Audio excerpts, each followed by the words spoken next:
Hello again, welcome to the channel. My name is Dina.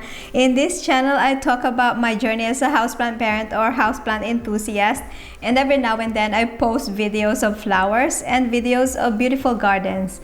Today's video will be a repotting of my once amazing orchids. These are my Phalaenopsis orchids. I had them for years. Like this one here used to give me flowers every year. And they should look really healthy and thriving by now, but this is what happens when orchids are left in the same medium for years and years, too long really, and in these really large glass containers.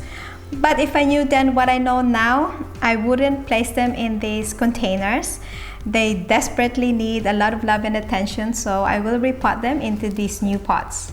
Now, you may have heard of people in the plant world saying, understand how a plant grows in their natural environment, whether it's the tropical forest, a desert, or a rock, and try and recreate that in our home and the plant will thrive. It is so true with these orchids. Like, they're usually found clinging onto trunks of trees in the wild. The roots are usually exposed to the elements like the air, the wind, gentle light, and the humidity of a tropical climate. So a soil or a potting medium and a pot that recreates that environment will likely give us the best growth. For me, a glass container is a great way to showcase an orchid, like what I see in commercial spaces. And I guess I wanted to recreate that look with these large and very deep glass containers. But watering is an issue because I have to pour the water out so that the roots don't sit in water. And after a while, I just don't pour the water out at all. Luckily, these are deep containers, so the water level is just up to here, and it doesn't reach the roots. Another issue is that the roots under the medium doesn't get enough light and air circulation.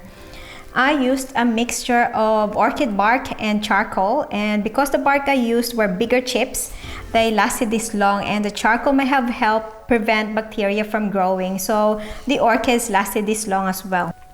Whereas terracotta pots for orchids like these ones here have openings on the sides, not just drainage holes at the bottom.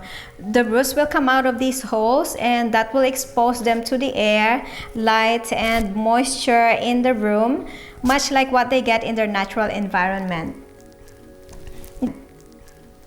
Glass containers can also look dull and dirty with age, and you would want to clean these off, unlike the look of patina on terracotta pots, which give them the aged look, and I personally love that look, and I would actually encourage.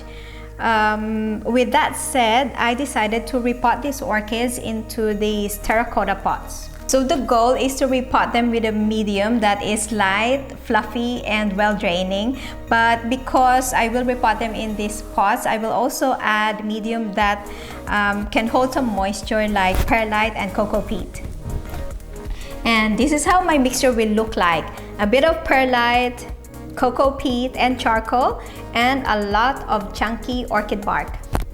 So here they are in their new pots. I have to cut off most of the dead roots and some of the leaves, so this is what's left. This is the start of your new life. I have high hopes for both of you, so do well. And that's all for today. Thanks again for watching. Please remember to subscribe, like, comment, hit the bell, and I'll see you in my next video.